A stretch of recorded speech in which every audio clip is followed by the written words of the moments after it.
Are you a filmmaker or content creator with a vision that demands the best?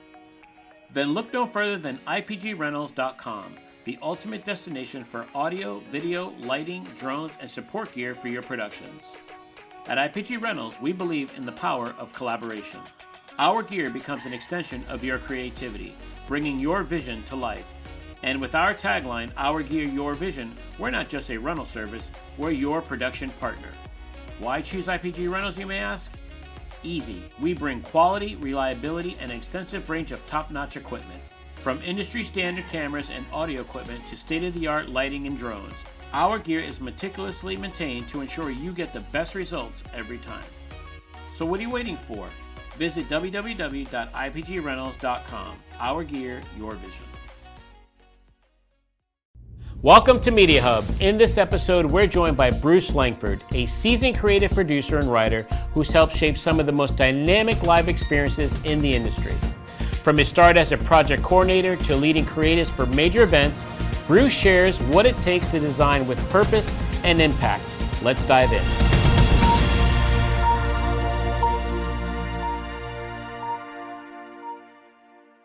Bruce Lankford, thank you so much for joining us on Media Hub, man. Me and you've been talking back and forth, and you're finally here, and I'm so happy to have you on the show. Absolutely, man. I'm excited to be here. I've seen a few people on the show that I'm familiar with, and I was just jealous that I wasn't on when they were on. So lucky me, I finally made it. I made it to the big time. Well, dude, for real, we're going to have fun today, me and you. It's been a long time since me and you had a long conversation. But check it out. So this season, we started a new thing called Quick Takes, and it's to get our viewers to know who our guest is on the show. So I'm going to throw you some questions. There are this or that type of answers, and then we're going to go through them as fast as possible, okay? Let's do it. Quick Takes. All right, here we go. Bruce, so story first or visual first? Story first. All right. Concept deck or mood board? It's tough. I'm gonna say mood board. Okay, all right. PowerPoint deck or bold visual storytelling? Bold visual storytelling. I so know you. Here we go. Script writing or show flow building? Script writing. All right. Start with a blank slate or a strict brief? Oh, blank slate. Every time. All right. Okay. Brand guidelines or creative freedom? What I want is creative freedom, but what we all need is brand guidelines. Always. Okay. All right. That's fair enough. Gotta have a box. Rehearsed to perfection or live in spontaneity? Rehearsed with spontaneity. You're asking for trouble there, bro. That's going off the cuff like I am right now. The editors are going to kill me. Here we go. Big idea buy-in or small creative wins? Big idea buy-in. Okay. Client collaboration or team brainstorms? Client collaboration. Okay. Emotional impact or the wow factor? Emotional impact. Emotional impact. I knew you. Lighting cues or video moments? Oh man, that's good. That's a you might stump me on that one, bro. I gotta tell you. How could you have one without the other?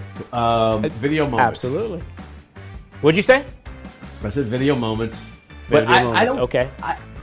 Picture's worth 1,000 words, man. Here we go.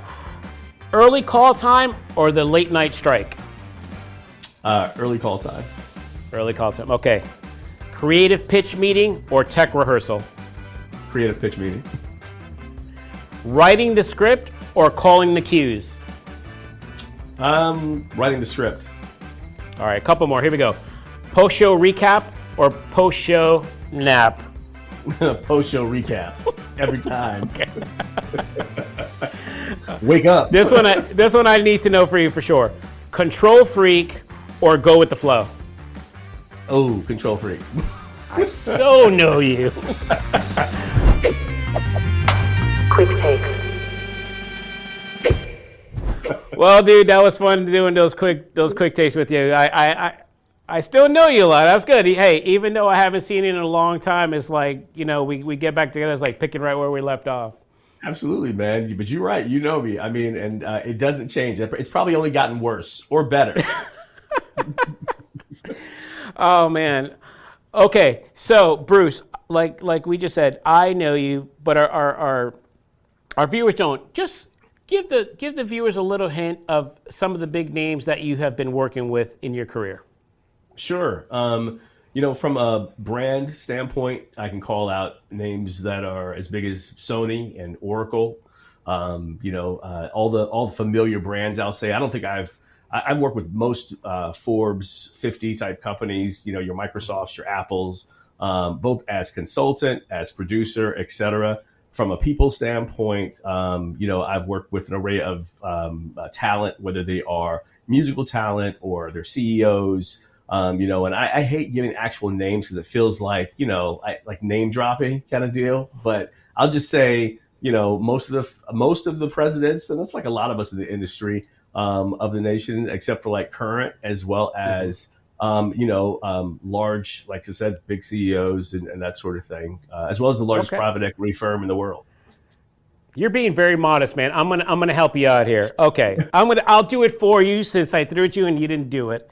So I'm Deal. Gonna say, I'll shake my head. Tell these people you've traveled with Tom Joyner, syndicated show all over the country for decades, right? Yes. How long were you with Tom Joyner show?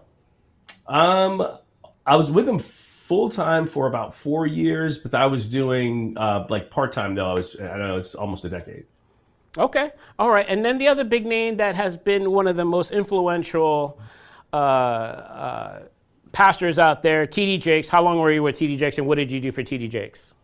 So I was with TD Jakes for about 5 years. I was his executive producer for his TDJ Enterprises and for his Potter's House and TD Jakes Ministries. I was his executive of events. So being with those people, right? You've worked in the in-house AV teams, big corporate events, TD Jakes, Tom Joyner show. How did each one of those experiences shape you differently? Oh yeah. So I'll tell you, like my starting time really was in-house. I'd come off of working in film and television, really at a small scale, and then moved into doing in-house audio visual. And during that time, the biggest thing I learned was customer service. Because even back then, and we're going way back to like the late 90s, back then, in-house teams had a better opportunity, I'll say, to win business. But at the same time, there were still other companies out there who could probably do it a little bit better, et cetera. That said, it all came down to how can I serve the customer, the client, how can I get to know them and understand their wants and needs? And that stuck with me throughout the entirety of my career. When we move into other large organizations or things that are a little unique, like we'll say a Tom Joyner who is doing, a festival for 15,000 people or doing a cruise for 5,000 people, whatever those things may be, or just sky shows in various places. Then it comes down to learning how to be flexible, right? Yeah. And still being able to deliver the same quality no matter where you are to a broadcast audience as well as a live audience. And I think, that's where I really kind of sowed my seed when it came to understanding your own standard, always having a standard of your own. I mean, I was always a little high strung. We both know that. For sure. Making sure we hit the right notes. But it was super important, of course, because now you have advertisers who, mistakes, can cause people to change the channel. Whether that's radio or whether that's TV. So I had to be really cognizant of the details and ensuring that we had a smooth flow. And I've carried that with me as well. And TD Jakes is no different. You're talking about someone who I remember we would have their board meetings and we would have everyone in the room from, major studios and networks to book publishers and then the TD Jakes team. And, when everyone turns to you and they say, including Bishop, and says, okay, what's the plan? These are moments where you can't fail. So there's, I don't just teach rehearsal. I rehearse myself to ensure that I'm not missing any of the points, and and that we don't have, we have fewer opportunities for mistakes. We can mitigate as much risk as possible. Right, man. I'm sure in all those areas that you worked in is all about rolling up your sleeves and getting, especially when someone comes and tells you, so what's the plan? You better have a plan and get ready to go. You know what I mean? Absolutely. Yeah. A plan and a backup plan. Exactly. All right. So you started as a project coordinator, and I think you even did a little bit of sales. Tell me, I don't know if I'm right with that, but Yes. what did your early chapter teach you? Yeah. So just to starting from like project coordination standpoint, you learn very quickly, number one, how valuable the role is. I'm thankful for the moments I had being someone on the ground, even as an AV technician, like being a guy putting down the cables and taping the cables. To this day, I still say I'm one of the best people who are going to tape a cable. I mean, I think I've had that argument before. But that said, it teaches you to really respect every position and every moment, So like, what that does for you is it grows you to the point where you're always considerate of time for every individual on your team, no matter what their role is, as well as really understanding and being empathetic towards their needs. Because, for them, the show's not as important. The event, the experience, it's not as important. They want to do the job well, but they've got 10 other jobs coming up right after you. And it's just a different mindset. So you want to kind of like make sure you're including them in the process the same way. And that's what I learned, because I for the longest time, I wished that I had a bigger say at what was happening. If I could just have my voice heard. So I listened to every single person, no matter their role on my team. That's great. Not only did you learn empathy, which, like you said, from every role, but at the same time, you were able to know, hey, this is important. You were able to say what or know what was doable and not doable. And if it was a hard thing, because you knew a little bit about everybody's role, you knew like, okay, we need to pay more attention here. We need to really focus in here. That's great. That's great. Absolutely. How did you make the transition from managing logistics to leading creative direction? So it kind of it happened organically. I mean, I was more video heavy in like what I knew from a technical standpoint, right? And so I'd come out of doing kind of what we would consider, I guess, in the industry, kind of a V2 engineering role. So I knew the basics of engineering and in and outs, and I was fine with doing camera switches and things like that. But I kind of got dropped into the role of doing technical direction in some ways, so simple like calling cameras and that sort of thing. And then I realized that there were some things that were missing. And so I just started kind of voicing my opinion directly to, of course, not directly to the end client, but just to whomever it was I was working for. And in that, I started just kind of learning more about the business and understanding like what the other person's, the producer's role was. Like that role to me was so mysterious. I was like, they don't really look like they're doing anything. I think a lot of technical folks, they see the producer and they're going to bark orders or they're going to point and but they don't really seem to be doing anything. And so I was always curious about it. And so I started to learn about it, not just because I didn't like the fact that they were telling me to do something I didn't understand. I wanted to know the why behind the what, Yeah. And so that was kind of like that curiosity is what started my path there. And then, I owning my own company kind of forced me into the role, when it comes down to it. Like I had to not only take an interest, but get an understanding of what the client needs were, et cetera, and try and build from there, with really no great mentor initially to do that. Yeah, I'm sure it made you a well-rounded producer, knowing all these other aspects. It puts you way ahead in the producer role for sure, because anything from the pre-production all the way through the show and wrapping out the show, knowing all that, it just makes everything run smoother. It does. Yeah. And it's Okay. funny because I'd probably take that for granted more if I didn't know other great producers who still struggle on certain ends, whether they don't know the way the workflow happens in the pre-side, or on the post side for even video editing, et cetera. I'm blessed to have had the opportunity to really kind of work all those angles first before diving in this way. Yeah. Okay. I want to ask you this. What's the biggest mindset shift someone has to make when moving from technical roles into a creative leadership? I would say the real mindset shift is you go from understanding the what and the how to making your first priority the why. So, for the longest time, we're kind of programmed to say, okay, we know we're going to have some type of screen in the room, right? And this is just like on the most basic level. We're going to have a way for people to watch stuff, and we're going to have a place for them to sit. So the first question, if you ask yourself, well, why? Why do you have to have those things? Because there's times when there's just a logo on the screen. And if that's the case, is it really worth the spend? Or can I actually put those investment dollars someplace else to make the experience of what the client's objectives are more achievable, make it better? You know what I mean? So I think it just comes down to the big mind shift. And this is huge. This is the point. Why are we doing this? And that's from the very top. Why are we doing the meeting? And it can't be, well, we have to have an annual conference every year. Okay. And even if it is that, okay, why? And so it's an exercise I put a lot of leadership teams through at the highest level. And initially, of course, when they meet me, they're like, who is this guy? But it also makes them evaluate their own process.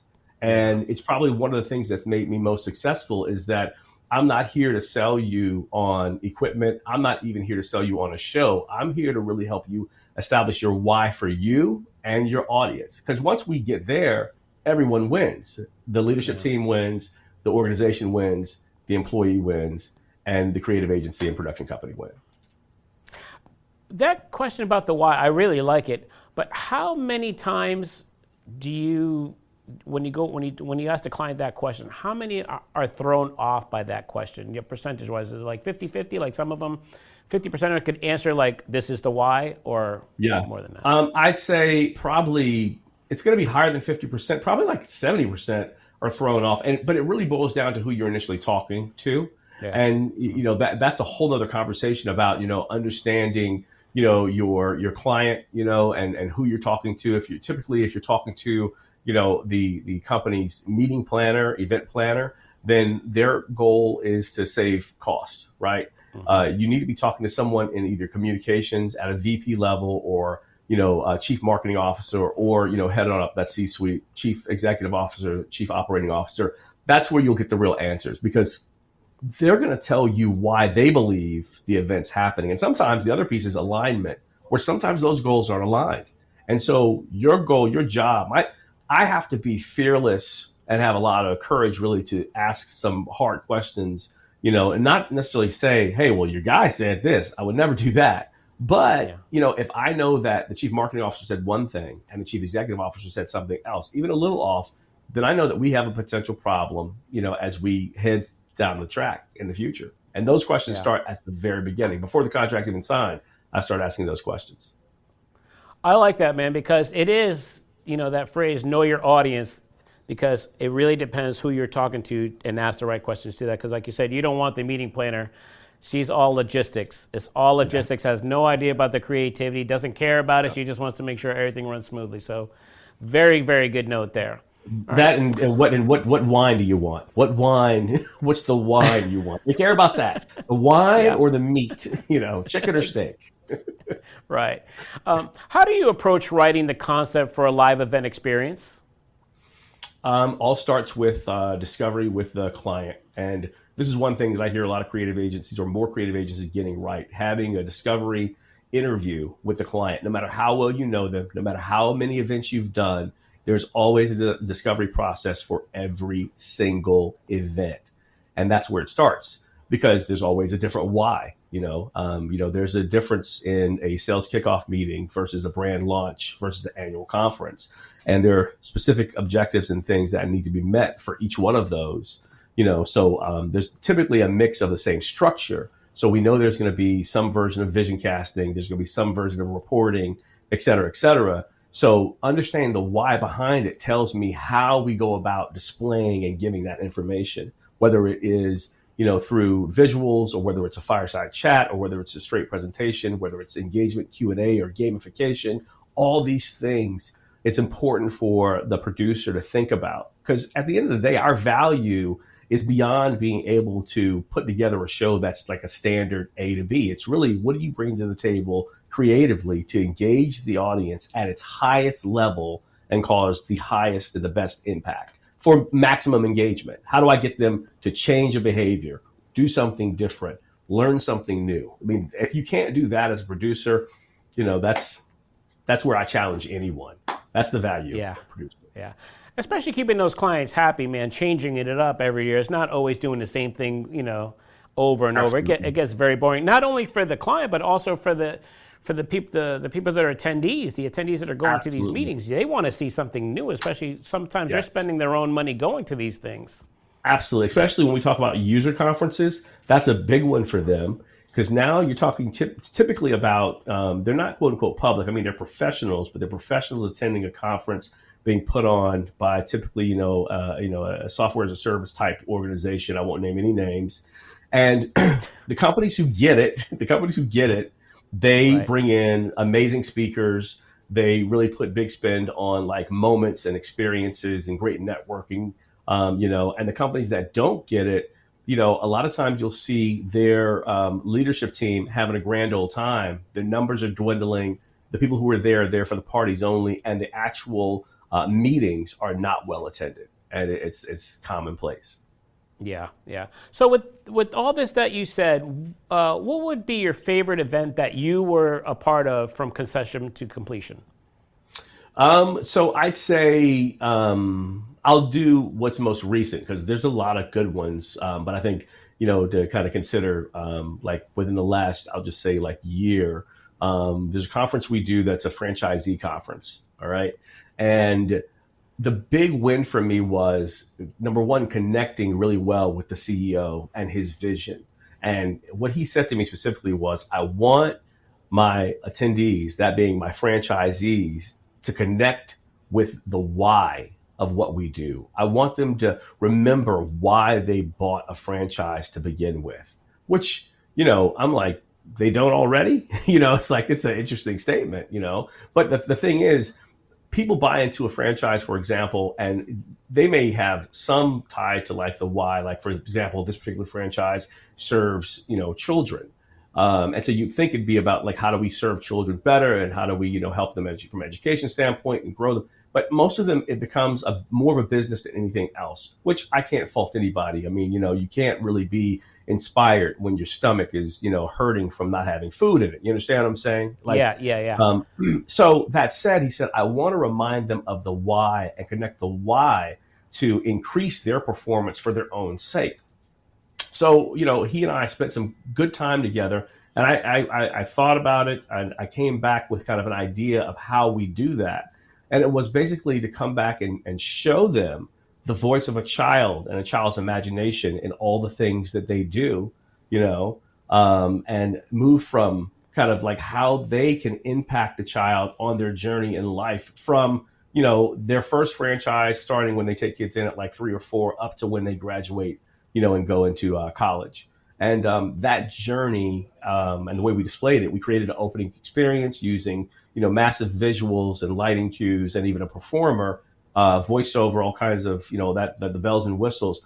And in the end, there were very few, dry eyes, in the actual moment when we ended. And that was at the top of the show. And then we went from that right into his keynote speech. And so it was a great opportunity for him to really tie the why to the vision for the future and expectation. And the reviews were very high. And we saw that people have said that's the best conference that they have attended thus far. And so it was a big win for us. Wow, man, that's super cool. Very, very cool. It sounds like it ended up being a very cool meeting. Absolutely. How do you get the clients that are new to you to trust your vision? So, 9 times out of 10, just to be really candid, initially, I don't. They have to experience me first. They have to experience, the value, I have to kind of build credibility. And so what it typically means is I'm normally giving them a lesser costly show, I'll say. And we're delivering, I don't really give away stuff for free because I don't believe in it, just overall. But what I do believe in is showing as much value as possible when they probably have not seen it before. And here's a great example of that. I had a client who, even though we were still, more expensive than most, but they still weren't paying like top dollar. But simple things like when they heard us do music for people walking in, they were blown. Why would you do that? That's amazing. I can't believe. And we said, well, we had VOGs set up for them for their intros, and it just changed everything. And so we went from, them being skeptical and really wanting us from a production capability standpoint to wanting to know more about what we could do for them. And that was the beginning. And of course, now they use, our entire creative suite of services. We do a mix of both writing, graphic design work, kind of media shoots, the whole nine, all in the same thing. And now they listen very carefully when we say, let's talk about your why. And they know the question's coming. That's the one thing. All my clients know the question's coming. Oh, God. All right, it's fine. Let's just get it over with. They're like, absolutely. So let's talk about your why. But once they see the results from that, then there's no going back. So winning that initial kind of, winning them over initially, it's a little tougher. So we've kind of figured out some ways to get around those barriers of entry. And I understand because there's so many companies out there that are vying for the business, kind of thing. But I'm a relationship guy overall. I don't believe in transactional anything. So I say, if we got to start small, let's start small and show them the possibilities of how great their vision can be. Yeah. Years ago, dude, and this, you don't even know, it stuck in my head, but when we first met a long time ago, you had told me, Dondi, don't even talk the money yet until you sell them on the vision. Yes. And then you bring the money in. I never forgot that since you first told me that. You probably don't even know how much it impacted me, but it did. I had no idea. That's awesome, dude. I appreciate it. I'm honored to have impacted you in any way, as successful as you are. But I believe it to the core of who I am. And in fact, I believe that, during that time when we first met, and I had my business there with some other great friends that it was like trying to figure out and this whole thing of owning a business and doing great shows and whatnot. And the one thing that everyone on my team really agreed with was don't make it about the money, right? Like, don't make it about the money. Make it about the vision. How can we show them that they can dream as big as they want and we can execute, and it's always possible? It's like if you start at the money, then that's where their mindset is. And we don't want it to be there. We want them to dream, because when people dream, they will go the distance to find additional money. So, you never start off with saying, well, I've got something and it's this many hundreds of thousands of dollars or $1 million, whatever. It's always, I've got this vision and here's how it starts. They enter the room, whatever the case may be, right? Give them the vision first, always. I'm going to switch it up on you a little bit because I want to go back to the people that might be in the industry. We're talking to the people that might be in the industry about 5-7 years. Right? Ooh. They're stuck in that technical because that's what they needed to do to break into the industry, right? But their passion or they're fueled by being on the creative side. That's what they want to do. So what advice would you give to someone trying to move up from the tech role to a producing or creative direction? Absolutely. So the first thing is the fact that they're in the industry already in any role is huge because that all can be used to their advantage. The next step is if they want to move into something that's more creative, then it is all about being curious, like constantly curious. You want to, become a little courageous in asking questions, to those who are above you. If you know people that are already doing what you want to do, then you have to be courageous enough to let them know in a non-invasive way. And this is something, by the way, that I learned only within recent years. I mean, I wasn't great at this when I was younger either. But I will say, when it comes down to it, what I learned is most people want to talk about themselves. So if you go to someone, am I right? No, you're 100% right. Look what I did, or this is what I could. Yeah, exactly. So if you go to someone who's doing what you want to do, and you simply say, hey, I just want to say in the most respectful way possible, I admire what you do. And I just love the opportunity to pick your brain and know more. That's the first step, really, because what you're doing is two things. You're learning, but you're also building a relationship at a different level than more than likely you would have, right? You allow someone also to see you in a different vein, because the truth is in our industry, it's so easy to get pigeonholed into this is the audio guy, this is the audio engineer, this is the video engineer, this is the camera guy, here's the lighting designer, but that particular production manager, he may instead want to be a creative director, and he may have everything in him to be that, but he's never let anyone know. And so people can't they can't bless you with anything if they don't know what you need or want. How can I give you something you need if I don't know you need it? So be constantly curious and open your mouth, because closed mouths don't get fed. All right. So like that's a number golden one. nugget right there. I love it. Be boisterous. Share That's your it. passions with others. I like it. You All got right. What skills should up and comers start developing now if they want to start leading projects like you do?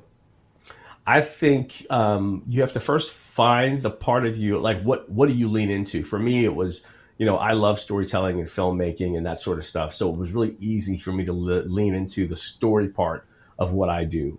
So I'd first see if your passion connects with the direction you're going. Most times it will. Most times you're either a visual person or you're a writer, et cetera, if you want to move into a creative space. And so you have to figure out, of those few things, what of those kind of moves you forward the fastest? And then learn, take classes. YouTube University is real. Jump on it. Every Udemy, Coursera, like everybody's got some kind of course you can take to get better at what you do, because you don't want to just be the person who's good. You want to be the person who's great. So greatness puts you in demand. If you're good, you want to see 1,000 other folks, but greatness puts you in demand. So, find whatever your passion is that leads you to where you want to go, whether it's artistic and visuals or whether it's writing. Become the very best at it, because that's how you communicate and share it with the world. Man, you everything you said was great, but as you're saying that, I've been following your posts lately, and you're to me, you're kind of reinventing yourself a little. I don't know what it is. We'll talk about that off camera. But this video that you posted recently, it's so important it was about collaborations, right? Yeah. And it doesn't matter where you are, how long you've been in the field, if you're a newcomer, if you have 10, 20 years in the industry. You made this video on how important it was about collaboration. So I'm going to play it, and then we're going to talk about it after, right? Love it. Let's roll that video. What's up, y'all? I'm currently in Amsterdam doing some pre-production work for one of my clients. But before I got on the plane, I actually had a conversation with another filmmaker that challenged me. Our goals aligned, and it made me realize that there's just more I want to do for my own creative projects. And on top of that, I see some real opportunities for collaboration between myself and a couple of other production companies that I'm looking forward to working with. But here's the truth. I didn't always value collaboration like I do now. I was raised to really protect what's mine, to the point where I was fearful about what others might take. And because of that, I was blinded to what people could actually pour into our project, my project. So in the spirit of collaboration, now I'm trying to lock in something with even a local-based, I'm trying to say local, I mean an Amsterdam, a local Amsterdam-based production company for when I come back later this year. Something short, something simple, but something that we can actually film while being here, or at least in the days that follow. And the question is why? Why would I want to do that? Well, number one, to show the power of creativity through collaboration, and also number two, to build global relationships for something bigger that my partner Brian and I are writing. So here's the thing, if you are a filmmaker or creator, here are 3 things that I've learned that might help you. Protect your vision, but don't isolate it. Number 1. Number 2, collaboration is not a threat. It's a multiplier. And number 3, your breakthrough may come from someone across the table or across the globe. Let's keep building together. Peace. Dude, I got to tell you, I love this post so much because it spoke to me too. And dude, I'm 30 years in, over 30 years in the industry, but I want you to explain why you made this post and why it's so important. I mean, you did explain it, but go into it a little more. Yeah, so it's interesting. I'll just tell you, I love her, my mother. But the reality is, for the longest time, she kind of has gotten me to say, hey, don't share what you're doing out of fear that someone else is going to take it. And that's, no matter what I'm developing. And for years, that's what I've done. And you mentioned kind of this idea of me reinventing myself. Well, it's true. I mean, I had this moment where I said, there's some things that I've been trying to do in my life that I just haven't achieved. And I took, an assessment and said, what are the things that I've been doing that have kept me from getting where I want to go as quickly as possible?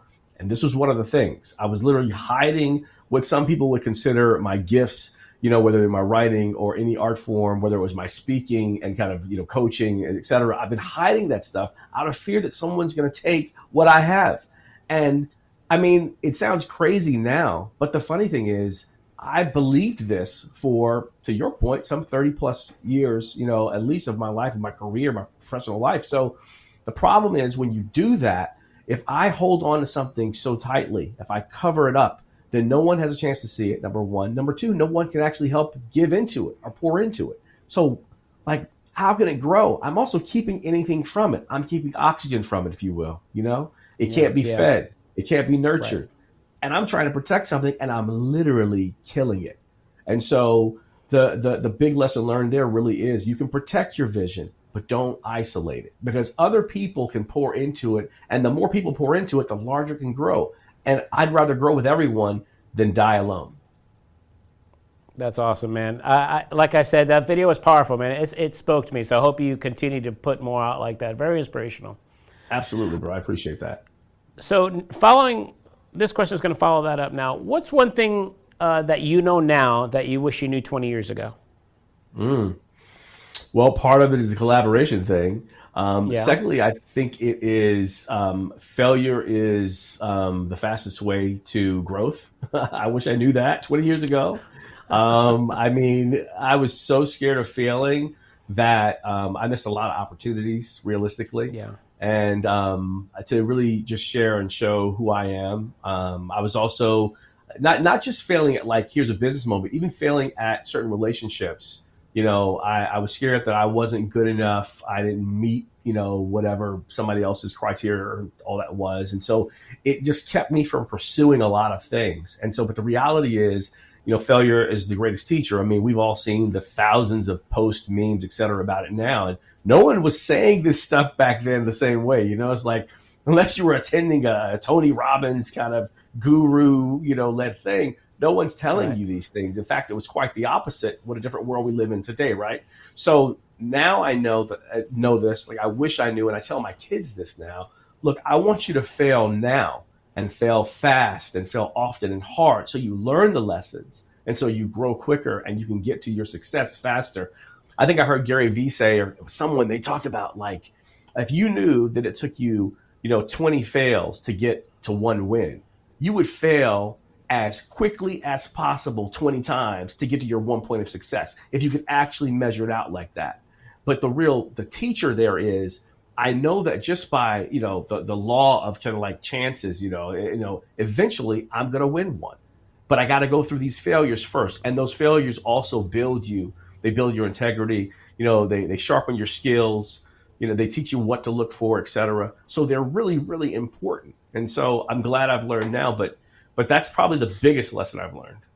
Yeah, for sure. I would definitely say just change your perspective on failure. Don't see it as a negative, but a positive. Mm-hmm. Learn something. As long as you learn something from the failure, it's not a failure. Exactly. Yeah, that's good, man. I love it. How can someone get their foot in the door writing concepts and helping the creative team? What advice would you give about that? It depends on where you are in the process. But the first thing is, if you're talking about writing for creative teams, like in the world that we live in in live events, et cetera, I'll just start with, if you're a complete outsider. Let's say, you are a freelancer and you are just, watching someone come in and build a show, and you see something that people are doing and you're like, oh man, that looks cool. I'd love to kind of get into that some way. Contact the people who hired you. LinkedIn's a great option. Figure out who the people are, especially if you're on a crew list. Most of us, I know we send out crew lists to say who's who, their emails, their phone numbers. Don't be afraid to reach out, because the same thing's true, is that people want to talk about themselves anyway. And most people, I still say, man, are good folks. They may be busy. And so we all know, when kind of busy season is, but there's nothing wrong with dropping a line, being respectful. This is what I'm trying to do. I'd love to learn. I'd love to hear some concepts I have. If it comes to other more creative type things, like outside of events, and we're talking now more so like, whether it's TV or film or whatnot, today's the day where, it's like no decision's a bad decision. Like you got to jump in, Right. start writing, because you're up against a whole lot of other people who are writing, but start writing. And then from there, see how you can even show or share in a visual format what it is that you're writing, how you're trying to get an idea across in some way. And it's funny when you kind of, number one, accept that you are who you say you are. When you say out to the universe, I am a writer, I'm a director, whatever these things are, you start acting on those things. It's amazing how all of a sudden it seems as though people start coming into your life. But the reality is what's happening, you've opened yourself up to having conversations with more people about it. You're becoming less fearful. And so all of a sudden people start seeing you in a different way. And so in some regards, yes, things are coming into your life. But the truth is, it's only because you've opened the door for that to happen. Dude, thank you so much for being on the show.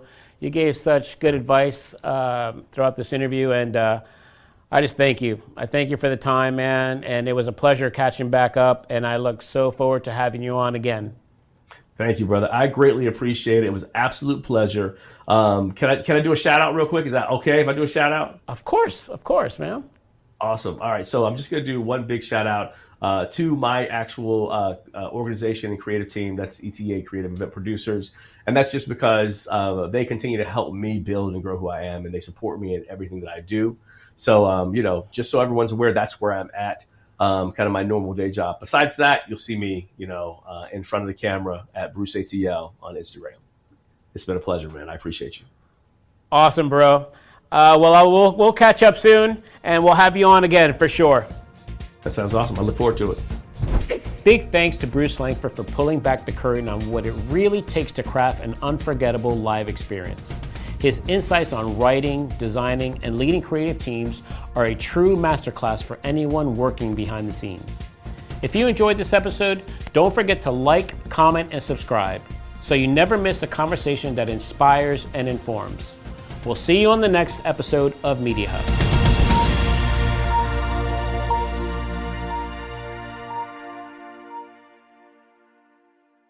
Are you a filmmaker or content creator with a vision that demands the best? Then look no further than IPGRentals.com, the ultimate destination for audio, video, lighting, drones, and support gear for your productions. At IPG Rentals, we believe in the power of collaboration. Our gear becomes an extension of your creativity, bringing your vision to life. And with our tagline, Our Gear, Your Vision, we're not just a rental service, we're your production partner. Why choose IPG Rentals, you may ask? Easy. We bring quality, reliability, and an extensive range of top-notch equipment. From industry-standard cameras and audio equipment to state-of-the-art lighting and drones, our gear is meticulously maintained to ensure you get the best results every time. So what are you waiting for? Visit www.ipgrentals.com. Our Gear, Your Vision.